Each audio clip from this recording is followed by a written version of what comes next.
Hello everyone, welcome back. तो कल हमने जो सम स्टार्ट किया था, मैंने कहा था उसका टोटलिंग आप करो, राइट। टोटलिंग करने के बाद मैंने कहा था कि ट्राई करो टू बैलेंस इट, एंड अगर आपको समझ में आया होगा व्हाट इज इम्प्रेस सिस्टम तो उसका भी एंट्री करो, राइट। तो अगर आपने टोटलिंग, बैलेंसिंग एंड इम्प्रेस्ड का एंट्री किया है तो चेक करो आपका और एंट्री और मेरा एंट्री क्या है। अगर कोई डाउट है, कंफ्यूजन है तो अभी क्लियर हो जाएगा, राइट। तो लेट्स स्टार्ट विथ टोटलिंग। तो मैं क्या कर रहा हूं, फिर से आपने भी टोटलिंग किया, मैं पहले अपना टोटल करता हूं, फिर हम एक साथ बैलेंसिंग करते हैं अगर आपने बैलेंसिंग नहीं किया होगा तो let's start total of the first column, that is amount paid column. तो अमाउंट पेड कॉलम में जितनी भी एंट्रीज है उनका टोटल आ रहा है 1065, 1065। तो 1065 इज द टोटल, मैंने नीचे भी लिख लिया 1065, right. So total of amount paid column is 1065, nothing but जो पेटी कैशियर है उसने इस जनवरी महीने में टोटल 1065 रुपीज खर्च की, राइट। अब इन को या इन पैसों को उसने कहाँ कहाँ खर्च किया, तो उसके एनालिटिकल कॉलम हमारे पास है। तो फिर पहला एनालिटिकल कॉलम हमारे पास है कैरेज एंड कार्टेज, उसमें दो ही एंट्रीज है 50 एंड 35, तो दोनों का टोटल आ रहा है 85। तो मैंने नीचे भी लिखा 85, तो कॉलम की टोटल, कैरेज एंड कार्टेज की टोटल 85। फिर अगला कॉलम है टेलीफोन चार्जेस, तो टेलीफोन चार्जेस में there is only one entry 40 rupees की, तो इसकी टोटल में 40 रुपीज़ लिख रहा हूँ। फिर अगला कॉलम है ट्रैवलिंग एंड कन्वेंस, तो ट्रैवलिंग एंड कन्वेंस में 3 एंट्रीज है जिसका टोटल है 100 रुपीज़, तो 100 rupees is the travelling and conveyance का टोटल। उसके बाद वाला कॉलम है कुरियर एंड पोस्टेज, 30, 30 एंड 200, तो टोटल करोगे तो आ रहा है 260, टोटल इज 260, मैंने नीचे भी 260, this is my rough calculation, मैं फाइनल अमाउंट नीचे लिख रहा हूँ एज 260। फिर अगला calculation 65 plus 30, that is the total of printing and stationery is 95 rupees, yes or no? 65 plus 30 is 95 rupees, the total of printing and stationery is 95. Next column is internet charges, उसमें एक ही entry 35 rupees, तो total is 35 rupees. And next column is repairs, एक ही item में 105, तो total is 105. उसके बाद वाला column में miscellaneous expenses, 4 एंट्रीज दिख रही है, उनका टोटल इज 345, तो नीचे भी मैं लिख रहा हूँ 345, राइट। फिर एलएफ में कुछ अमाउंट होती नहीं, उसका टोटल लेना ही नहीं है, एंड लेजर में there is no amount, so no need to take a total, right. तो एक बार चेक करो आपका टोटल भी इस प्रकार है क्या। अमाउंट पेड का टोटल आ रहा है 1065, फिर कैरेज एंड कार्टेज का आ रहा है 85, फिर टेलीफोन चार्जेस का आ रहा है 40 रुपीज़, फिर ट्रैवलिंग कन्वेंस का आ रहा है 100 रुपीज़, कुरियर एंड पोस्टेज का आ रहा है 260 रुपीज़, इंटरनेट चार्जेस का आ रहा है 35, उससे पहले प्रिंटिंग एंड स्टेशनरी का आ रहा है 95, फिर रिपेयर्स का आ रहा है 105, एंड मिसलेनियस एक्सपेंसेस का टोटल आ रहा है 345। Is it clear? तो इस तरह सेम आपका भी टोटल आना चाहिए, राइट। मेरा टोटल एंड आपका टोटल सेम है, अगर गलत है तो फिर एक बार क्रॉस चेक करो कि कौन से कॉलम का टोटल आपका गलत आ रहा है। So this is the final amount of the total, right, कि total amount paid is 1065 and बाकी के एनालिटिकल कॉलम्स की टोटल। एक बार टोटल मिल गया, अब हम क्या करेंगे, अब हम बैलेंसिंग करेंगे। तो बैलेंस मुझे क्या करना है, तो मुझे amount received column and amount paid column को एक दूसरे के साथ बैलेंस करना है। कौन से कॉलम को बैलेंस करना है, amount received column and amount paid column मुझे बैलेंस करना है, बाकी किसी कॉलम को मुझे बैलेंस नहीं करना है। तो बैलेंसिंग के लिए आई हैव टू चेक कि मेरी अमाउंट रिसीव्ड की टोटल कितनी है। तो अमाउंट रिसीव्ड में एक ही एंट्री है 1500 रुपए की, तो अमाउंट रिसीव्ड की total 1500, right. And on the other hand amount paid की टोटल है 1065, जो ऑलरेडी हमने की हुई है। सो डेबिट यानी कि amount received column is 1500, credit यानी कि अमाउंट पेड कॉलम इज 1065। तो दोनों में से जो बड़ी अमाउंट है मैं टोटल दोनों तरफ लिखूंगा 1500। तो मैं क्या कर रहा हूँ, नीचे आ रहा हूँ, दोनों तरफ 1500 रुपीज टोटल लिख रहा हूँ, राइट। अमाउंट रिसीव्ड की टोटल भी 1500 लिख रहा हूँ, अमाउंट पेड की टोटल भी 1500 लिख रहा हूँ, राइट। अब बड़ी अमाउंट एंड छोटी अमाउंट का I have to take difference.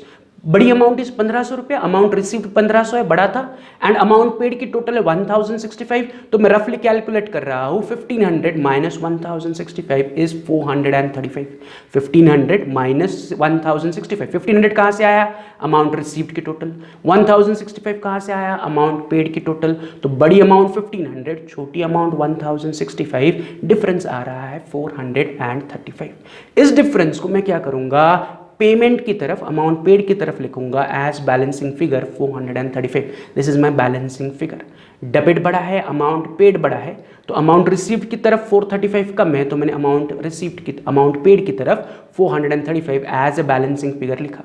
Amount paid बड़ा है, अमाउंट रिसीव्ड बड़ा है, अमाउंट पेड छोटा है, तो अमाउंट पेड में मैंने बैलेंसिंग फिगर 435 रुपीज लिख लिया, जिसे मैं कहूंगा बाय बैलेंस कैरिड डाउन। क्या कह रहा हूं मैं, by balance carried down. And ये जनवरी महीने का पेटी कैश बुक है, तो जनवरी महीने का लास्ट डेट आएगा 31st। So at the end of 31st January या at the end of January month या on the last date of January मेरे पास 435 रुपीज का बैलेंस है। So 435 is my cash balance या petty cash balance, right, at the end of January. इसी balance को मैं उठाऊंगा एंड कहाँ लेके आऊंगा, नए मंथ में, दैट इज फरवरी में लेके आऊंगा। तो उसे मैं नीचे लेके आ रहा हूँ, कह रहा हूँ February 1 to balance brought down and amount received column में 435। तो जो मेरा 435 का क्लोजिंग बैलेंस था जनवरी महीने के एंड में बचा था, वो जनवरी महीने से उठाया एंड फरवरी मंथ में मैं आगे लेके आया as to balance brought down 435। यहाँ तक क्लियर है? तो हमने टोटलिंग की, टोटलिंग के बाद हमने बैलेंसिंग किया। अब एक लास्ट काम हमारा बाकी है। क्वेश्चन में अगर आप देखोगे तो क्वेश्चन में उन्होंने आपको कहा है अबाउट व्हाट, क्वेश्चन में उन्होंने कहा है अबाउट इम्प्रेस्ड अमाउंट 1500।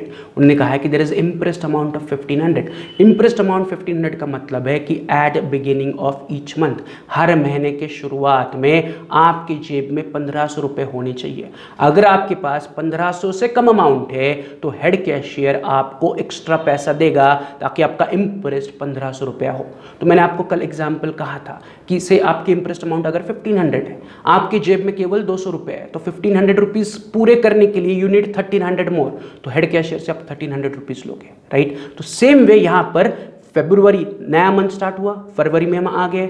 फरवरी में मेरे पास 435 रुपीज़ है कि नहीं, 1 फरवरी को मेरे पास जेब में 435 रुपीज़ है, बट हमारी इम्प्रेस्ड अमाउंट वो कह रहे हैं हैज़ टू बी 1500, राइट। तो 1500 इम्प्रेस्ड पूरा करने के लिए मुझे हेड कैशियर से पैसे लेने पड़ेंगे, क्योंकि मेरे पास 1500 रुपीज़ नहीं है, 1500 से कम पैसे है मेरे जेब में 435 एंड इम्प्रेस्ड अमाउंट इज 1500।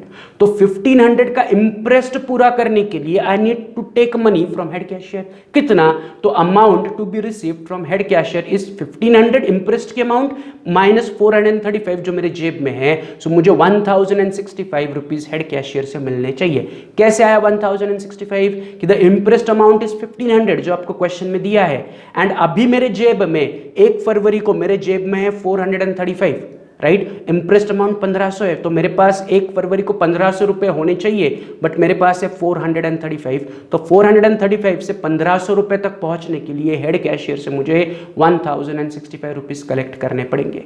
तो head cashier will pay me 1065 rupees. तो ये 1065 रुपीज़ वो मुझे 1 फरवरी को पे करेगा।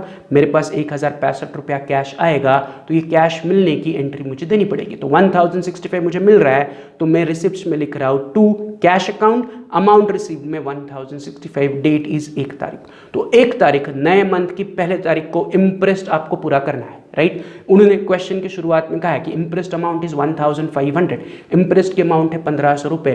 तो 1 तारीख को आपके जेब में 1500 रुपये होना कंपलसरी है, आपके जेब में 1500 रुपये होने ही चाहिए। अगर आपके जेब में 1500 रुपये नहीं है तो फिर हेड कैशियर से पैसे ले लो। तो वही देखा मैंने, 1 फरवरी को मेरे जेब में केवल 435 थे, तो 435 इज लेस देन 1500, तो मैं हेड कैशियर से पैसे मांगूंगा। कितने पैसे मांगूंगा? 1500 होने चाहिए, उसमें से मेरे पास 435 है, तो 1500 माइनस 435 मेरे पास है, तो कितना कम है मेरे पास? 1065। तो 1065 मैंने हेड कैशियर से ले लिया। Is it clear? तो यहां पर 1 फरवरी को इम्प्रेस्ड कंप्लीट हुआ, 435 प्लस 1065 ऐड करोगे तो 1500 अब आपकी जेब में है। अब आप पेटी खर्चा करना स्टार्ट कर सकते हो। तो एवरी न्यू मंथ 1 तारीख आपके पास 1500 रुपया इम्प्रेस्ड अमाउंट होनी चाहिए। इम्प्रेस्ड अमाउंट मीन्स इतने से शुरुआत करनी है, राइट। आपके जेब में 1 तारीख को 1500 रुपये होने चाहिए। अगर 1500 से कम है तो हेड कैशियर से ले लो। सेम अभी हमने किया कि मेरे इम्प्रेस्ड अमाउंट इज 1500, मेरे जेब में बैलेंस ब्रॉट डाउन दिख रहा है 435, so I have to receive an imprest amount of 1065। Is it clear? तो यहाँ पर हमारा एक्सरसाइज 4 या प्रैक्टिकल क्वेश्चन 4 कंप्लीट हुआ, अनसॉल्व्ड क्वेश्चन 4 कंप्लीट हुआ। अब हम बढ़ते हैं ऑन न्यू क्वेश्चन। कौन सा? तो आज हमें सॉल्व करना है illustration number 3। Illustration 3 is nothing but the solved example 3, right. This is last question from the solved example, right. फिर हम प्रैक्टिकल क्वेश्चन जो बचे हमारे पेटी कैश के वो धीरे धीरे करके सॉल्व करेंगे, राइट। तो वो क्या कह रहे हैं? तो वो कह रहे हैं enter the following transaction in the analytical पेटी cash book under impress system for August 2018। Impressed money was maintained eight ₹2000। तो वो कह रहे फिर से एनालिटिकल पेटी कैश बुक बनाओ under impress system and impressed amount is maintained eight 2000, मतलब at the beginning of each month आपके जेब में 2000 रुपए होने चाहिए। 2000 से कम पैसा है तो हेड कैशियर से मांगो, राइट। आपकी जेब में कितने होने चाहिए? 2000 रुपए होने चाहिए। तो हर एक तारीख, हर महीने की एक तारीख जब आप पेटी खर्चे का नया हिसाब स्टार्ट करोगे तो आपके जेब में 2000 रुपया होना कंपलसरी है। 2000 रुपए से कम है तो हेड कैशियर को कहो 2000 नहीं है, एक्स्ट्रा पैसा दे दो ताकि मेरे पैसे 2000 पर चले जाए। Is it clear, right. तो इम्प्रेस्ड अमाउंट इज 2000। देखते हैं सम सॉल्व करते हैं इंटरेस्ट अमाउंट को कैसे सॉल्व करना है। लेकिन हमें क्या करना है, पहले सम सॉल्व करने के लिए फॉर्मेट बनाना है। फॉर्मेट बनाने के लिए हमें पता होना चाहिए कि हमें कौन से एनालिटिकल कॉलम ड्रॉ करने हैं। तो पहले मैं क्या करूंगा, स्टार्ट टू एंड जो खर्चे दिए या स्टार्ट टू एंड जो ट्रांजैक्शन दिए उन्हें पढ़ेंगे एंड एनालिटिकल कॉलम कौन सा बनाना है उसके लिए मार्किंग करेंगे। Getting it? तो let's start reading the transaction one by one. पहला transaction opening petty cash balance. तो इतना आपके पास ऑलरेडी पेटी कैश था 150 रुपीज़ का, इसके लिए कोई अलग से एंट्री करने की ज़रूरत नहीं है या अलग से कॉलम बनाने की ज़रूरत नहीं है। इसकी एंट्री हम डायरेक्टली रिसिप्ट साइड में लिखेंगे। To balance brought down, opening balance is nothing but to balance brought down कि 1 अगस्त को आपके हाथ में 150 रुपीज़ थे। तो उन्होंने देखा इम्प्रेस्ड अमाउंट दिए 2000, आपके पास कितने थे 150, तो इसलिए उन्होंने आगे कहा check receive from head cashier या चीफ कैशियर 1850 का। मेरे पास इंप्रेस्ड अमाउंट होनी चाहिए 2000, मेरे पास 1 तारीख को थे 150 जेब में, तो कितना कम पड़ रहा है 1850। तो एग्जैक्टली हेड कैशियर ने मुझे 1850 का चेक दिया। तो अब 150 प्लस 1850 ऐड करोगे तो मेरे पास इंप्रेस्ड अमाउंट 2000 रुपये बन जाएगी। तो उन्होंने खुद ही बोल दिया कि 150 थे एंड 1850 आपको हेड कैशियर से मिला, तो again my amount raised up to 2000। 150 थे, 1850 मिले, तो अब मेरे जेब में 2000 रुपये है जो कि एग्जैक्टली इंप्रेस्ड अमाउंट है। तो 1 तारीख को मेरे पास 2000 रुपये होने चाहिए, है क्या? Answer is yes. 150 थे, 1850 आ गया। So I have exactly the same amount which I should have. Is it clear? तो 1 तारीख की दोनों ट्रांजैक्शन समझ में आई। 5 तारीख चलते हैं। Paid for carriage 18 and envelopes 65। अब वो क्या कह रहे हैं, आपने कैरेज के लिए 18 एंड एनवलप्स के लिए 65 रुपीज पे किए, तो 1 ही तारीख को यानी कि 5 तारीख को आप दो अलग अलग ट्रांजैक्शंस कर रहे हो, राइट। एंड 2 अलग अलग हेड्स में आएगी। पेड फॉर कैरेज, कैरेज आएगा under carriage and cartridge, yes और नो। तो कैरेज का खर्चा लिखने के लिए मुझे अलग एनालिटिकल कॉलम बनाना है called as carriage and cartage. तो मैं कैरेज के सर के ऊपर लिख रहा हूं कैरेज एंड कार्टेज, या आप शॉर्ट फॉर्म में लिख सकते हो CNC, carriage and cartridge, but आपको याद भी होना चाहिए CNC मतलब क्या। तो अगर आपको याद है CNC मतलब कैरेज एंड कार्टेज, तो you can just write short form CNC, या आप पूरा लिख सकते हो कैरेज एंड कार्टेज। तो कैरेज का खर्चा I have to record in carriage and cartage के कॉलम में। सो एनालिटिकल कॉलम में मुझे कैरेज एंड कार्टेज का कॉलम बनाना पड़ेगा, यस और no. But envelopes comes under what? Envelopes comes under stationery. तो एनवलप्स का एंट्री मुझे प्रिंटिंग एंड स्टेशनरी में देना पड़ेगा। Is it clear? तो मुझे कैरेज का खर्चा कैरेज एंड कार्टेज में देना है, एनवलप्स का खर्चा प्रिंटिंग एंड स्टेशनरी में देना है, राइट। तो 5 तारीख के ये 2 मेरे एनालिटिकल कॉलम हो गए। 6 तारीख को चलते देखते। 6 तारीख को वो कह रहे paid for cleaning and washing charges. तो हमने इससे पहले जितने भी सम्स किए थे मैंने कहा था क्लीनिंग, वॉशिंग या फिर सैनिटाइजेशन के खर्चे, ये सारे आएंगे अंडर मिसलेनियस एक्सपेंसेस। किस में आएंगे? मिसलेनियस। तो मैं क्लीनिंग एंड वॉशिंग चार्जेस के आगे हेड लिख रहा हूँ मिसलेनियस एक्सपेंसेस की। इस खर्चे को उठा के मुझे मिसलेनियस एक्सपेंसेस में लिखना पड़ेगा, राइट। उसके बाद है टेलीफोन चार्जेस। तो टेलीफोन चार्जेस के लिए हम अलग से कॉलम बनाते कॉल्ड एज टेलीफोन चार्जेस का कॉलम, तो मैं टेलीफोन चार्जेस लिख रहा हूँ। फिर डोनेशंस, तो डोनेशंस को मुझे लिखना है अंडर मिसलेनियस। डोनेशंस को कहाँ लिखना है मुझे? मिसलेनियस के अंदर। अगर मैं डोनेशन दे रहा हूँ, चंदा, गणपति फेस्टिवल था, दुर्गा फेस्टिवल था, तो जो मंडल वाले हैं, मंडप वाले हैं, आपके पास आए, बोला चंदा दे दो, तो चंदा मतलब नथिंग बट वर्गनी, हम कहते हैं ना वर्गनी दे दो। डोनेशन, तो हमने डोनेशन दे दिया।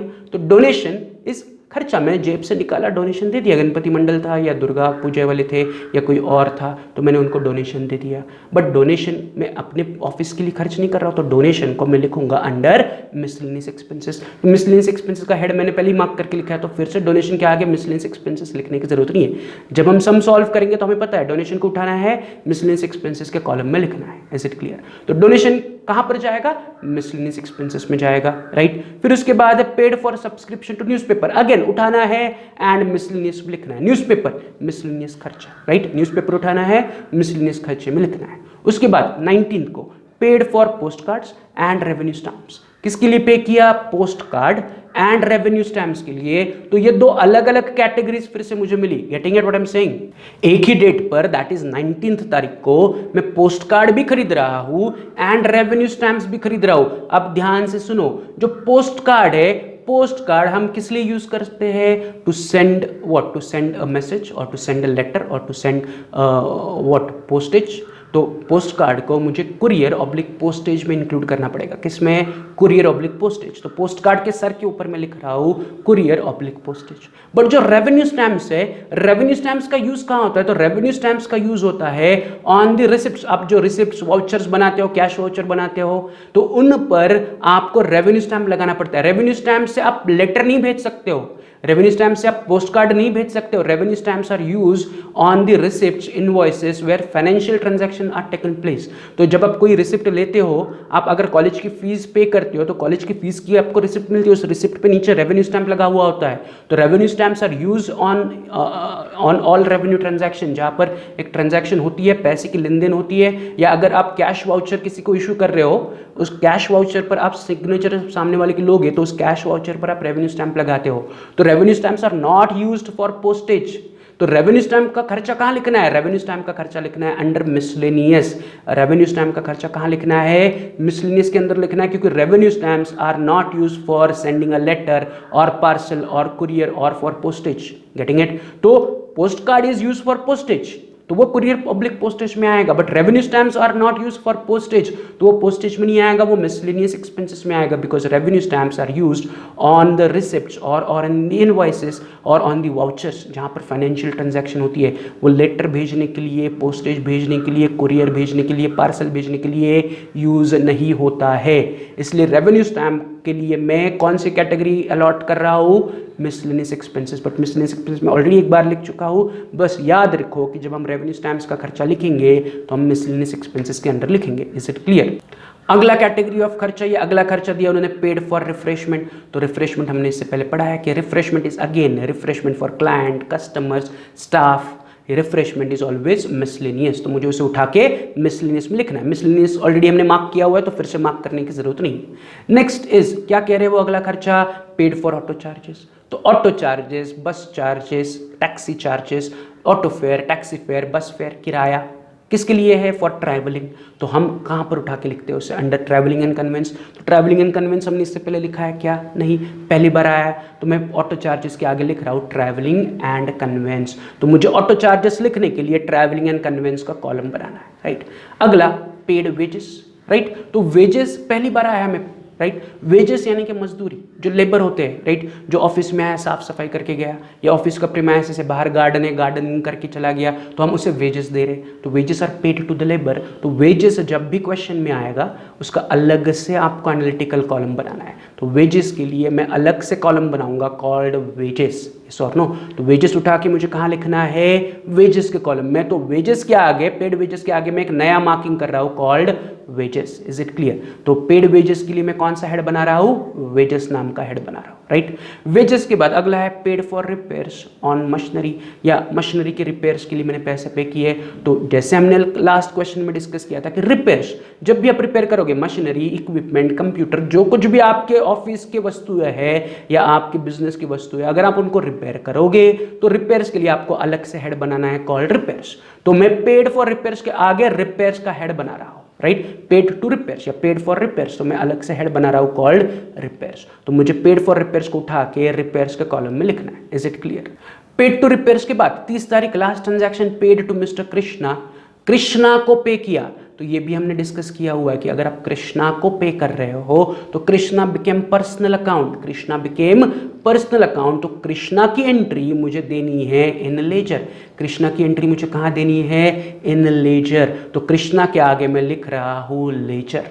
Getting it? तो हमने सारे ट्रांजैक्शन पढ़े, एक एक करके हर एक ट्रांजैक्शन की कैटेगरी डिसाइड की। जो कैटेगरी पहली बार आ रही थी उसे हमने लिखा ताकि हम कैटेगरीज काउंट कर सके। तो देखते हैं आपको कौन सी कैटेगरी मिली। तो हमें पहला मिला कैरेज एंड कार्टेज, फिर मिला printing and stationery, miscellaneous expenses, telephone charges, courier and postage, travelling and conveyance, wages, repair and ledger. So there are 9 categories. Yes और नो? इन 9 कैटेगरीज में से मिसलेनियस एंड लेजर तो हम बनाते ही बनाते हैं, यस और नो? तो उनको छोड़ के still there are 7 more categories, getting it? तो हमें इसके हिसाब से इन 9 कैटेगरीज को हमारे एनालिटिकल पेटी कैश बुक में अकोमोडेट करना है, उसके हिसाब से फॉर्मेट ड्रॉ करना है, राइट? तो मैं आपको दिखा रहा हूँ, फिर मैं आपको टाइम दे रहा हूँ टू ड्रॉ द फॉर्मेट। तो लेट्स सी कि फॉर्मेट कैसे बनेगा। तो लेफ्ट पेज पर मैं बना रहा हूँ अमाउंट रिसीव्ड का पहला कॉलम, फिर date, particulars, voucher number, amount paid column. फिर मैंने यहाँ पर अपने सारे कॉलम्स अकोमोडेट किए।